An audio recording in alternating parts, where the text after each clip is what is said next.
কারণ 6টা বছর আমার মা আমার এত কষ্ট করে লালন পালন করে বড় বানাইছে।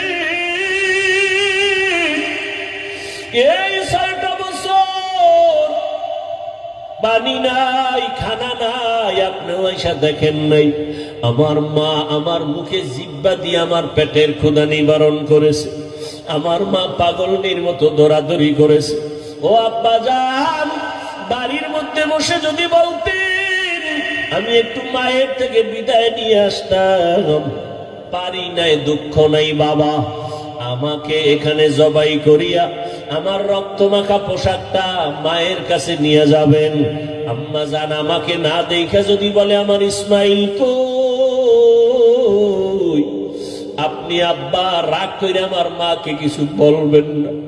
আমার আম্মা জানকে একটু সান্ত্বনা দিয়া বলবেন ইসমাইল সালাম জানাইছে, আল্লাহ যদি কবুল করে হাসরের ময়দানে মোলাকাত হয়ে যাবে।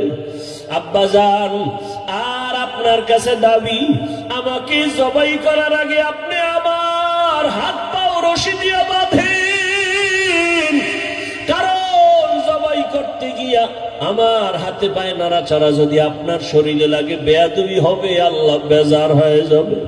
আব্বা জান আপনি কাপড় দিয়ে আপনার চক্ষু দুইটা বেঁধে নেন, কারণ জবাই করার সময়, ছুরি চালানোর সময় আমার চেহারায় যদি আপনার নজর লাগে, মায়ার কারণে আপনি জবাই করতে পারবেন না, আল্লাহ বেজার হয়ে যাবে।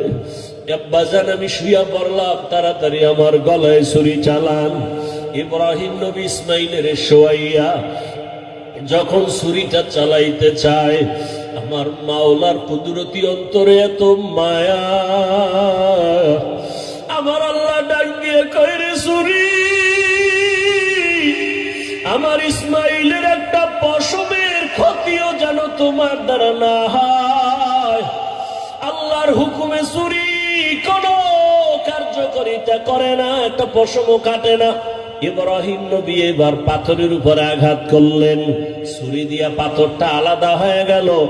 ইসমাইলের ডাক দিয়ে কয় বাবা এইবার ফাইনাল রেডি হও, তোমার জবাই করার সময় রক্ত আমার হাতে না লাগা পর্যন্ত ছুরি চালাইতেই থাকবো, না হয় আমি ছুরি চালানো বন্ধ করব না। এবার ইসমাইলকে শেষবারের মতো শোয়াইয়া ছুরি যখন চালাবে, রক্ত হাতে না লাগা পর্যন্ত ছুরি চালানো বন্ধ করবে না বলিয়া ইব্রাহিম নবী নিয়ত করে ফেললেন। ইসমাইলকে শোয়াইয়া দিলেন, আর যখন ছুরি চালাবে, আল্লাহ পাক রব্বুল আলামিনের কুদরতি অন্তরে এত মায়া, জিবরাইলের ডাক দিয়ে কয় জিবরাইল, আমার ইব্রাহিমের ওয়াদা এমন ত্যাগ আর নিয়ত যে রক্ত না লাগা পর্যন্ত ছুরি চালানো বন্ধ করবে না। আমি তো ইসমাইলের জবাই চাই না, আমি চাই আমার হুকুমের জন্য কতটুকু তারা ত্যাগ স্বীকার করলো। আমার মোহাব্বতের পরীক্ষা চাইছি, আমি ইসমাইলের জবাই চাই নাই। আমার হুকুম মতো প্রশ্ন ছাড়া যখন তারা দুজনে রেডি হয়ে গেল, আমার পরীক্ষা হয়ে গেছে, আর লাগবে না। ইসমাইলের জবাই করার আগে, ছুরির নিচে দেওয়ার আগে, জান্নাতি একটা দুম্বা নিয়ে যাও, ইসমাইলের সরাইয়া জান্নাতি দুম্বাটা যখন ছুরির নিচে দিয়া দাও।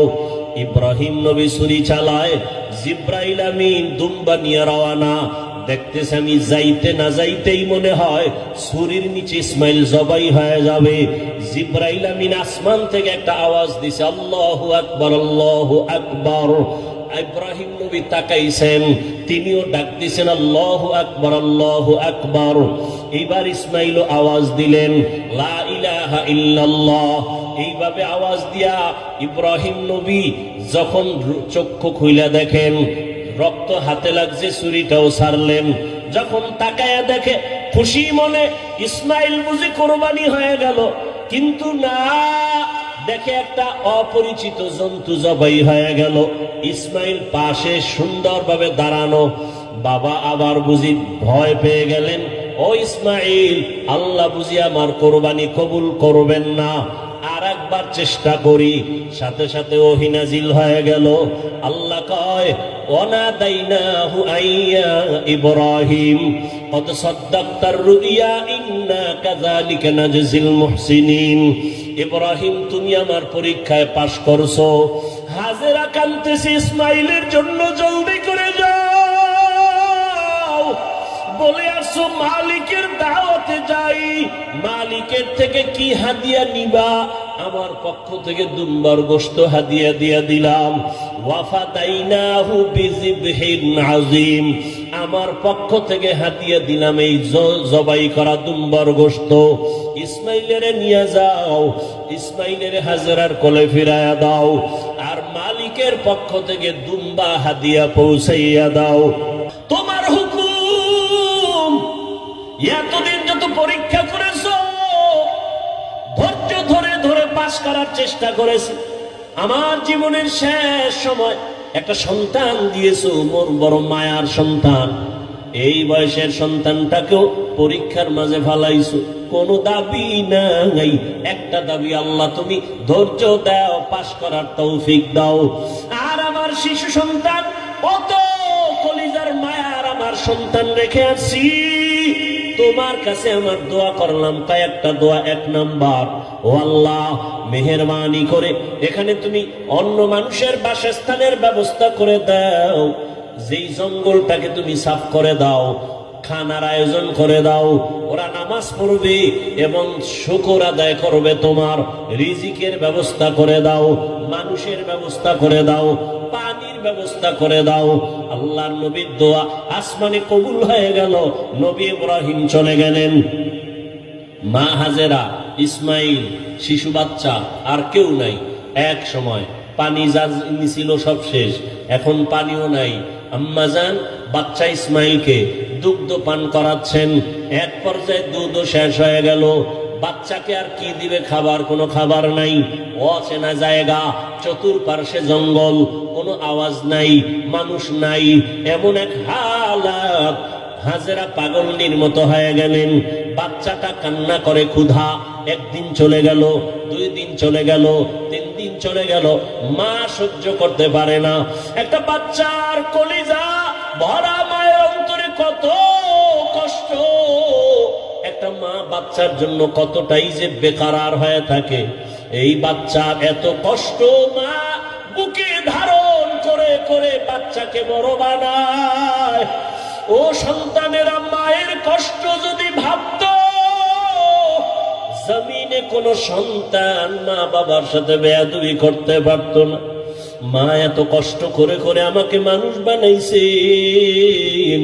ও আমার যুবক বাবারা, তুমি যত বড় টাকার মালিক হইয়া বাহাদুরি করো না কেন, তুমি জানো না তোমার মায়ের চোখের পানি ছাড়া তুমি হতে পারো নাই। মায়ের চোখের পানি আর দোয়া ছাড়া টাকার মালিক হতে পারো নাই। মা বাবার চোখের পানি দোয়া ছাড়া কোনো সন্তান সম্মানের চেয়ারে বসতে পারে না। মা বাবার চোখের পানি দোয়া ছাড়া পরীক্ষায় ভালো নাম্বার পাইতে পারে না। ও সন্তানেরা, ওই মা বাবার চোখের পানি আর দোয়া তোমার জীবনের সফলতার চাবি।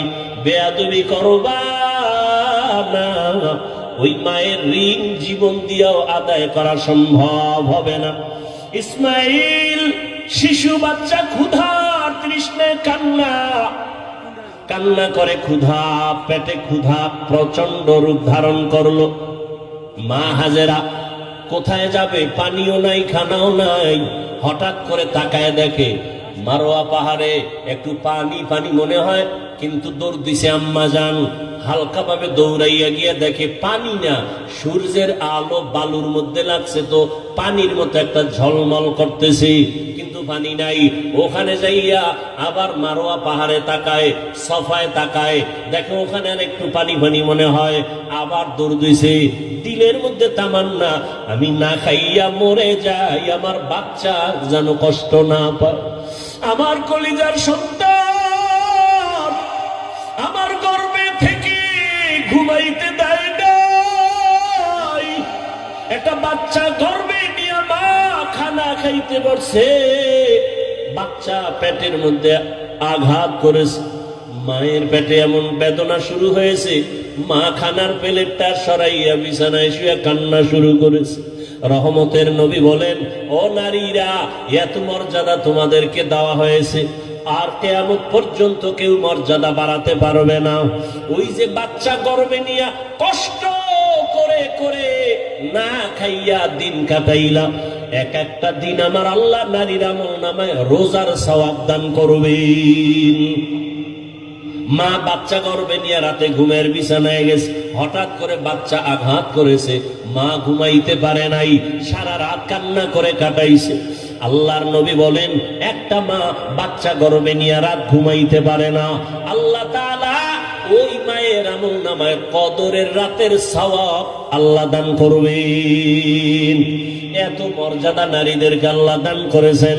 আজকে যারা বলে ইসলাম নারীর অধিকার দেয় নাই, মর্যাদা দেয় নাই, এদের মতো চরিত্রহীন মুসলমান, ইসলামের দুশ্মন, মানবতার দুশ্মন জমিনে আর কেউ নাই।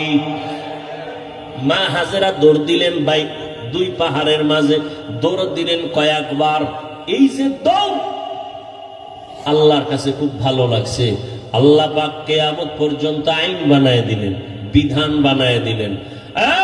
এই মক্কার হাজিরা, হজ করতে যদি যাও, আমার হাজেরা যেই পাহাড়ে 7টা চক্কর লাগাইছে, হাজি যদি হজ করতে গিয়া সাফা মারওয়ায় আমার হাজেরার মতো চক্কর না দেও, আমি কোন হাজির হজ কবুল করব না। নবীজি বাইতুল্লাহ তাওয়াফ কইরা যখন চক্কর দিতে গেছে সাফা মারওয়ায়, নবী শেষ বয়সে হজের সময় খুব কষ্ট লাগছে, আল্লাহর কাছে কয় মনে মনে, ও আল্লাহ, তুমি আমারে হাজেরা দৌড় দিছে, যদি মায়ে দৌড়টা না দিত আমাকে কষ্ট লাগতো নি। আল্লাহ পাক জানায় দিলেন, নবী আমার কাছে ভালো লাগছে হাজেরার দৌড়, শুধু আপনি না, কিয়ামত পর্যন্ত যত মানুষ আসবে বাইতুল্লাহ হজে আসবে, এই সাফা মারওয়ায় যদি দৌড় না দেয় একজন আর হজ কবুল করা হবে না। পাগলের মতো দৌড়াও, মাওলার দরবারে গিয়া মাওলার আশিক হইয়া যাও। চুলগুলো এলোমেলো, সাবান লাগানো যাবে না, হাজি নখ বড় হয়ে গেছে, নখ কাটা যাবে না, ময়লা পরিষ্কার করা যাবে না, আতর লাগানো যাবে না, পাগল হয়ে যায়। মাওলার দরবারে পাগলামি, কার পাগল জোরে বলো।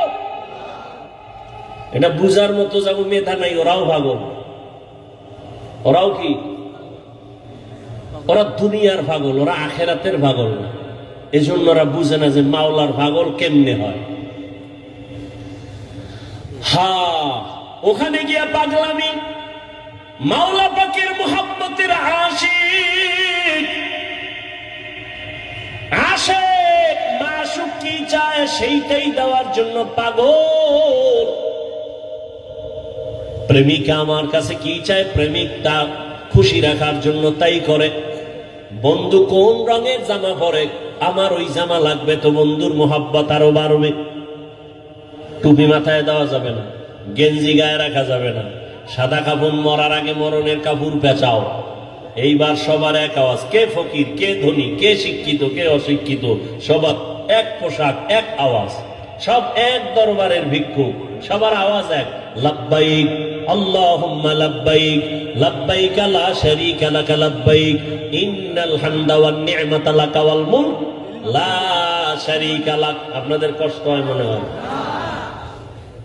আরেকটু সামনে যাব, শেষ করে দেই কথাগুলো।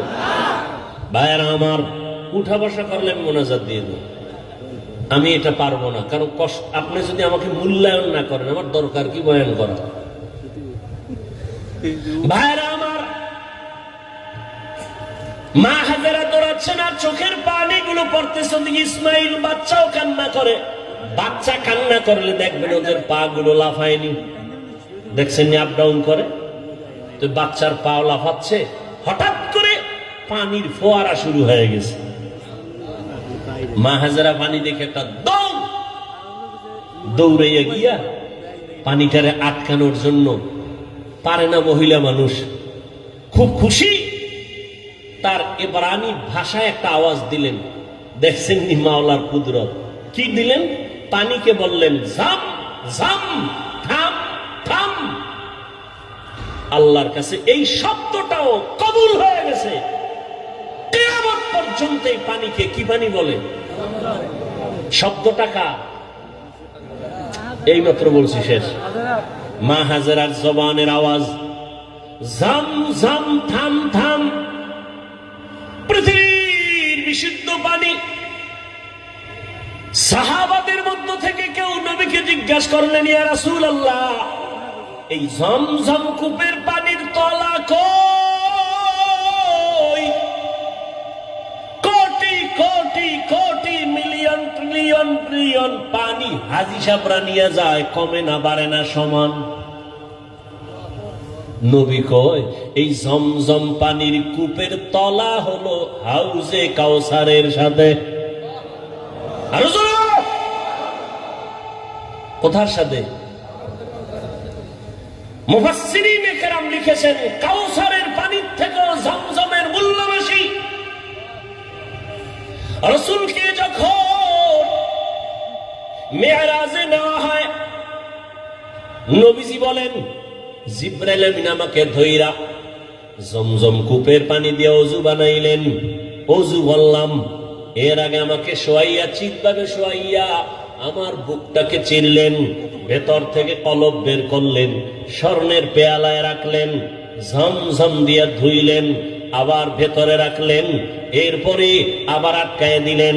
রক্ত গেল না, সেলাই লাগলো না, ব্যথা অনুভব করলাম না। এইভাবে আল্লাহ আমাকে কুদরতের অপারেশন করছেন আমার জীবনে 4 বার। 4 বার রসুলের এই যে কলব বের করে ধুইলেন, কি পানি দিয়া? জমজম পানি, বরকতের পানি। আম্মাজান হাজেরা পানি আটকায় দিলেন, পানি থেমে গেল, নিজে পান করলেন। আজকে কিতাব দেখছি, আজকে নবীজি বলতেছেন, মা যদি ঝম ঝম থাম থাম না বলতেন, তাহলে পানি পুরা পৃথিবীতে সয়লাভ হয়ে যেত। ইমামে আজম আবু হানিফা বলেন, আম্মাজান আমাদের জন্য রহমত, তিনি বলার কারণে আজকে অনেক পবিত্র অবস্থায় পানি আছে। না হয় জেনাকারেরা এই পানি দিয়ে গোসল করে পানি নাপাক করে ফেলত, মদখোরেরা মদ পান করে মাতাল হয়ে পানির মধ্যে ডুব দিত, পানির সম্মান কমে যেত। ঝমঝম এমন একটা পানি, এর 25টা উপকার আছে ঝমঝম পানির। কয়টা? এর মধ্যে একটা হলো, সাধারণ পানি পান করলে পিপাসা নিবারণ হয়, পেটের ক্ষুধা নিবারণ হয় না। জমজম পানি এমন এক দামি আল্লাহর কুদরতের পানি, এই পানি যদি কেউ পান করে, ওই পানির দ্বারা পিপাসাও মিটে যায়, পেটের ক্ষুধাও মিটে যায়। দাঁড়াইয়া কোনো জিনিস খাওয়া পান করা নবীর আদর্শের বাইরে। তবে জমজমের পানি তুমি দাঁড়ায় পান করো, এটা তোমার কোন সুন্নত আদায় হবে। দ্বিতীয় তৃতীয় হলো, জমজমের পানি এটা তোমার রোগের ঔষধ। কত পার্সেন্ট সেবা করবে, তোমার ঔষধের ক্রিয়া করবে? কয়, তোমার আকীদা বিশ্বাসের মজবুতি যত পার্সেন্ট তত পার্সেন্ট। কেউ যদি মনে করে আমি ঔষধ খাবো না, জমজম আমার ঔষধ, যতটুকু বিশ্বাস করবে অতটুকু ফলাফল। পানি পান করলেন, ইসমাইল সুস্থ হওয়া শুরু হয়ে গেল, একটা দোয়া কবুল হয়ে গেছে। কার দোয়া? ইব্রাহিম নবীর দোয়া। লোকজন আল্লাহ আইনে দিয়েও এক দোয়া করছেন। ব্যবসায়ীরা যাচ্ছে এলাকা দিয়ে, পানির প্রয়োজন, খুঁজতে খুঁজতে এই জমজমের কাছে হাজির। মালিককে? মহিলা, বাচ্চাওয়ালা। আমাকে একটু পানি দিবেন নি? মা হাজারা বলে, দিব, বেশি দিব, যত লাগে তত নেন, শর্ত এখানে বাড়িঘর করেন, চাষাবাদ করেন, থাকেন। আবাদ শুরু হয়ে গেল। এবার আর এক দোয়া চাইছে ইব্রাহিম নবী, ওয়ারযুকহুম, রিজিকের ব্যবস্থা করেন। আল্লাহ পাক রব্বুল আলামিন জিব্রাইলের মাধ্যমে তায়েফের জমিনে কুদরতে আল্লাহ এক ফলের বাগান এনে দিলেন, যেই বাগানে 12 মাস ফল হবে, ফল হবে 12 মাস। আল্লাহ রিজিকের ব্যবস্থা করে দিলেন, মানুষজন বসবাস শুরু হয়ে গেল।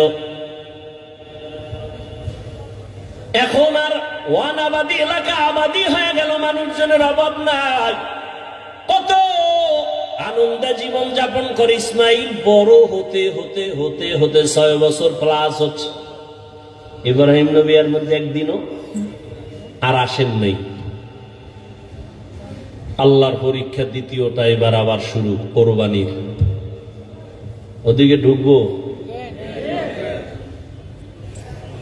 ইব্রাহিম নবী 6 বছরে আর আসেন নাই। ছেলে কেমন, কি মায়া, আল্লাহর পরীক্ষা কত কঠিন। ইব্রাহিম নবী এই জিলহজ মাস 8 তারিখ, 9 তারিখ, 10 তারিখ স্বপ্ন দেখা শুরু করলেন, তোমার কলিজার আপন জবাই করো আমার পথে, আমার নামে। ভাবলেন, নাম তো কয় নাই কারে, 100 উট জবাই করলেন। দ্বিতীয় রাতে আবার স্বপ্ন দেখেন, হয় না, তোমার মহব্বতের জিনিস জবাই করো, আবার 100 উট জবাই করলেন। ফাইনালে নবী তো বুঝতে পেরেছেন, আমার জীবনের কলিজার আপন আমার ইসমাইল ছাড়া আর কেউ না। আল্লাহর হুকুম হয়ে গেছে, ইসমাইলকে জবাই করার জন্য বাবা এবার রেডি হয়ে গেলেন। একটা ছুরি আর একটা রশি গোপনে নিয়ে রওনা হলেন মক্কা নগরীতে ইসমাইলকে জবাই করার জন্য। কারো কাছে কিছু বলা যাবে না। এলাকায় গিয়া দেখে সেই এলাকা তো এখন আবাদি, সুন্দর বাড়িঘর, মানুষজন, মাঠে বাচ্চারা খেলতেছে। একটা ডাক দিয়ে কয়, এই এনি ইসমাইল আছেন? ইসমাইল? বাচ্চারা কয়, ইসমাইলকে বুঝলাম না। একজনে কয়, হ্যাঁ আমি চিনি। ইসমাইল কোথায়? ওরা বাড়ি আছে, নিকা আছে। ও সবাই বড় বড় ঘর, কিন্তু ইসমাইল যেই ঘরে থাকে একটা ছোট ঝুপড়ির মতো। ইব্রাহিম নবী যত কদম বাড়ায় কলিজাটা কেমন যেন ফেটে যাইতেছে, মায়া আর মায়া চুম্বুকের মতো। আমার কলিজার আপন, এত আদরের সন্তানের এতদিন আমি পাই নাই। যত সামনে যায় তত ইব্রাহিমের কলিজাটা দুর্বল হয়ে যায়। ঘরের দরজায় ইসমাইলের পাইয়া ডাক দিছে, বাবা আসো। কিন্তু ইসমাইল চেনে নাই লোকটাকে। ঘরের মধ্যে দৌড় দিছে। আল্লাহর নবী সালাম দিলেন, আসসালামু আলাইকা ইয়া আহলাল বাইত। ঘরের মধ্যে ঢুইকে যখন হাজেরা দেখলো, সালাম নিয়ে কান্না শুরু করল, চোখের পানি, হৃদয় হৃদয় ভাঙ্গা কান্না। ইসমাইলের মা কয়, চিনোনি বাবা? এই তোর বাবা ইব্রাহিম। বাবার কাছে যাও, দূরে থাকিও না। মালিকের কঠিন পরীক্ষার ইসমাইল, এই তোর বাবা নবী ইব্রাহিম। বাবা সন্তানের পাইয়া বুকে জড়াইয়া কান্নার আওয়াজ, এমন মায়ার কান্না শুরু হয়ে গেল। নবী আবার চিন্তা করলেন, না জানি আবার মায়ার কারণে পরীক্ষায় ফেল করি। নবী বললেন, হাজেরা দেরি করার সময় নাই, জবাই করতে নিব তাও তো বলা যাবে না। নবী কৌশল করে বললেন, ও হাজেরা, ইসমাইলের সুন্দর করে সাজাইয়া দাও, মালিকের দাওয়াতে যাব। মা হাজেরা তো ভাবছেন দুনিয়ার কোন মালিক দাওয়াত দিছে সেখানে যাবে। মা হাজেরা বুঝতে পারেন নাই যে আসল মালিক দাওয়াত দিয়েছে। মা হাজেরা এতটুকু বুঝা দুনিয়ার মালিকের দাওয়াতে যাবে, বাবার সাথে যাবে। মা বড় আনন্দিত হইয়া ইসমাইলের এমন সুন্দর করে সাজায় দিলেন। এবার ইসমাইলের নিয়ে বাবা রওয়ানা। বাবা সামনে হাঁটে, ইসমাইল পেছনে পেছনে হাঁটে। মা দুঃখিনী দরজার কিনারায় দাঁড়ায় দাঁড়ায় সন্তানের দিকে তাকায় থাকে। একটা সন্তান যখন আপনাদের এলাকার মানুষ বাঁশখালী থেকে চট্টগ্রাম যায় বা বিদেশ যায়, মা ঘর থেকে যখন সন্তানের বের করে দেয়, মা চোখের পানিগুলো আঁচল দিয়ে মুছে সন্তানের পেছনে পেছনে মাও কিছু দূর আগায় যায়।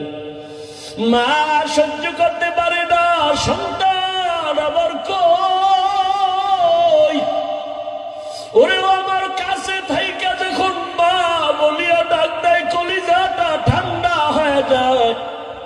একটা সন্তানের মা ডাকে এত মজা, দুনিয়ার বাদশাহ যদি বানায় দেয় এত মজা পাওয়া যায় না। সন্তান যখন আম্মু বলে ডাক দেয় মায়ের কলিজাটা ঠান্ডা হয়ে যায়। মা হাজেরা ইসমাইলের বিদায় দিয়া তাকায় তাকায় কান্না করে।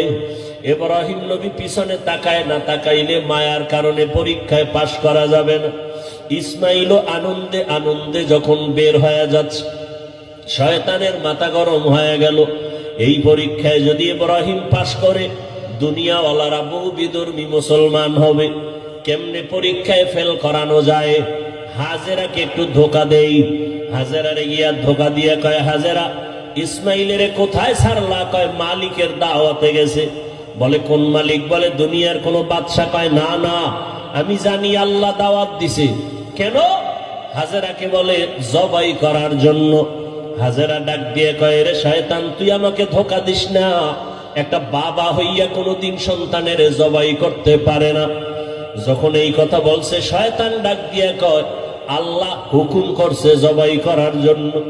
হাজেরা চোখের পানি ছাড়িয়া কয়, রে শয়তান, যদি আমার মাওলা হুকুম করে একজন ইসমাইল না, আল্লাহ যদি আমারে আরো ইসমাইল দেয়, আমি সব আল্লাহর রাস্তায় ছেড়ে দিতে রাজি। শয়তান দেখলো এখানে হাজেরাকে ধোকা দিয়ে আটকানো যায় না, দৌড়াইয়া গেছে শিশু ইসমাইলের একটু ধোকা দেওয়ার জন্য। ইসমাইলের গিয়া যখন ধোকা দিতে গিয়া কয়, ইসমাইল কই যাও? বাবার কাছে ছুরি আছে, তোমারে জবাই করবে। ইসমাইল তো বুঝ কম, ডাক দিয়া কয়, আব্বা যান, আপনি কি আমাকে জবাই করতে নিয়ে যাইতেছেন? এবার ইব্রাহিম কয়, শয়তান পাথর মারো। এই 3 জায়গায় ধোকা দিছে। ইব্রাহিম আর ইসমাইল মিলিয়া 3 জায়গায় পাথর মারলেন। আল্লাহ তাআলা আইন করে দিলেন, আমার ইসমাইলের কথা কাজটা আমার কাছে ভালো লাগছে। ইব্রাহিমের এই কাজটা কিয়ামত পর্যন্ত স্মৃতি হয়ে থাকবে মুসলমানের কাছে। আজকে যেই 3 জায়গায় ইসমাইল আর ইব্রাহিম পাথর মেরেছেন, ওই 3 জায়গায় পিলার করা আছে। ও হাজিরা, তোমরা হজ করতে গিয়া ওই 3 জায়গায় যদি পাথর না মারো, তোমাদের একজনের হজও কবুল হবে না।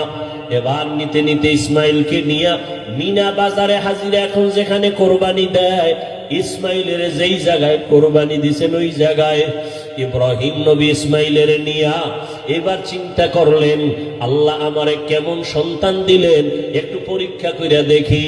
এবার সন্তানকে বাবা বলতেছেন, ফালাম্মা বালাগা মাআহু সায়া ক্বালা ইয়া বুনাইয়া ইন্নী আরা ফিল মানামি আন্নী আযবাহুকা ফানজুর মাযা তারা। ও বাবা, আমি স্বপ্নে দেখলাম তোমাকে জবাই করতেছি, বলো বাবা তোমার কি মতামত বলো। ইব্রাহিম নবী কথাটা বলা মাত্রই সাথে সাথে সেকেন্ডের মধ্যে সন্তান ইসমাইল জবাব দিয়ে দিলেন, ইয়া আবা তিফআল মা তুমার সাতাজিদুনি ইনশাআল্লাহু মিনাস সাবিরিন। আব্বা জান, দ্রুত আমাকে আল্লাহর হুকুম মতো জবাই করেন, ইনশাআল্লাহ আমাকে আপনি ধৈর্য ধারণকারীদের মধ্যেই পাবেন। আব্বা জান, আমাকে দ্রুত জবাই করেন, দেরি করলে আবার বুঝি আল্লাহ হুকুমটা ফিরিয়ে নিবে, কপাল পুড়ে যাবে। একটা সন্তান বাবার সামনে কতটা বিনয়ী হইয়া বাবার ইজ্জত রক্ষার জন্য আল্লাহর মোহাব্বতের বন্ধনে নিজেকে পেশ করে দিলেন। তবে ইতিহাসবিদরা লেখেন, ইসমাইল একটু কান্না করে বলছেন, বাবা জান, আপনি যদি এই কথাটা আমাকে একটু বাড়ি বসিয়া বলতেন, আমি আমার দক্ষিণী মায়ের থেকে একটু চির বিদায় নিয়ে আসতাম। আল্লাহ তাআলা বলেন, ও দুনিয়ার মানুষ, ইব্রাহিমের কোরবানির ত্যাগ তোমার থেকেও চাই। ও মুমিন, এই ত্যাগ স্বীকার করতে গিয়া তোমার থেকে রক্ত চাই না, গোশত চাই না, আমি চাই তোমার অন্তরের ত্যাগ আর মোহাব্বত আর তাকওয়া। লা ইয়ানালাল্লাহা লুহুমুহা ওয়ালা দিমাউহা ওয়ালাকিন ইয়ানালুহুত তাকওয়া মিনকুম।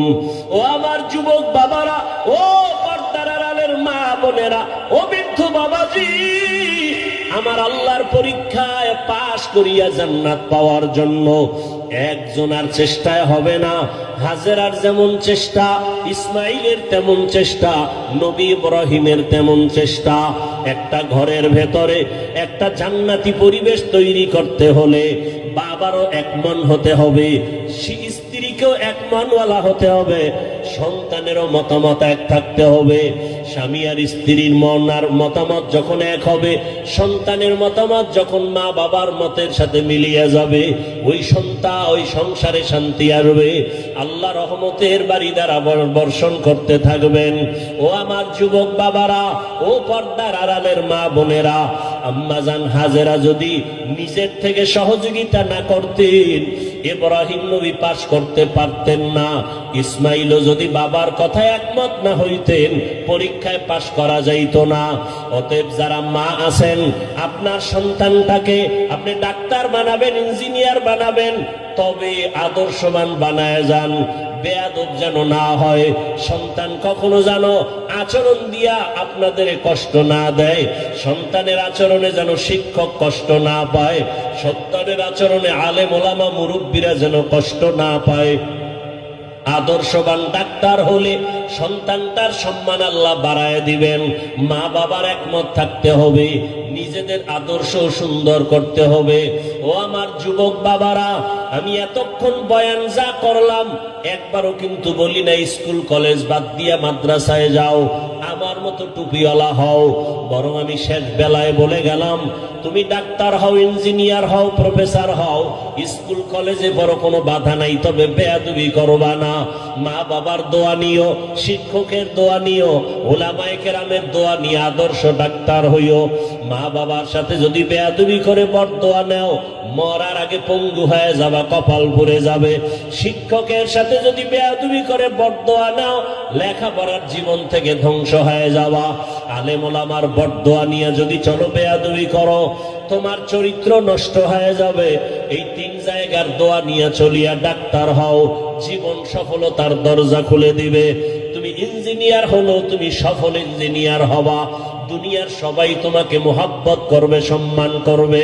ও আম্মা জানেরা, আপনার মতো কত মা এখনো আছে আদর্শবান, স্বামীর মাল হেফাজত করেন, মোবাইলে সময় নষ্ট করে না, সন্তানগুলোকে আদর্শওয়ালা বানানোর চেষ্টা করে, স্বামীর মাল হেফাজত করে, 5 ওয়াক্ত নামাজ পড়ে, পর্দা করে।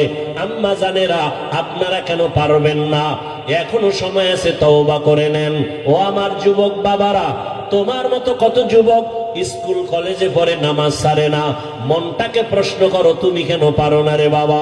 তোমার কপালে কার বরদোয়া লাগছে? এখনো সময় আছে, তওবা করো। তোমার মতো যুবক RAB, army, police, BDR, OC, DC SP 5 ওয়াক্ত নামাজের অভাব নাই, বলো তুমি কেন পারবা না? এখনো সময় আছে, তওবা করে নাও। মনে মনে আল্লাহকে বলো, আল্লাহ, দুনিয়ার রং তামাশায় পড়িয়া, মনের খাহেশ মিটাইয়া, মনের শখ মিটাইয়া কত গুনাহ করেছি। মনে চাইছে নামাজ পড়বো না, পড়ি নাই। মনে চাইছে দাড়ি কাটবো, কেটে ফেলেছি। মনে চাইছে পার্কে যাব, পার্কে চলে গেছি। ও আল্লাহ, শখে শখে গুনাহ করে ফেলেছি, আর কত শখ করিয়া গুনাহ করব? কোন দিন মরণ হবে জানা নাই। কত যুবক রাস্তায় গাড়ি চালায়, নামাজ বাদ দেয় না, আবার হঠাৎ করে কত যুবক বুকে ব্যথা উঠা মরিয়া যায়। আজকে থেকে তওবা করলাম, আর নামাজ ছাড়বো না, বেপরদায় চলবো না, মা বাবাকে কষ্ট দিব না। ওলামায়ে কেরামের দোয়া পরামর্শ নিয়া, শিক্ষকের দোয়া নিয়া, মা বাবার দোয়া নিয়া, নবীজির আদর্শ মতে চলবো। তওবা করার মতো যদি কারো অন্তর তৈরি হয়, মুনাফিকি যদি না থাকে, খাঁটি তওবার নিয়তে দুটো হাত আল্লাহকে দেখাইয়া দাও। আয় আল্লাহ, হাতগুলো কবুল করে নেন, তওবা কবুল করে নেন, আদর্শওয়ালা মানুষ বানায় দেন, নবীর আদর্শে চলার তৌফিক দান করেন, মা বাবার দোয়া নেওয়ার তৌফিক দান করেন, শিক্ষকের দোয়া নিয়া, উলামায়ে কেরামের দোয়া নিয়া চলার তৌফিক দান করেন। আমিন।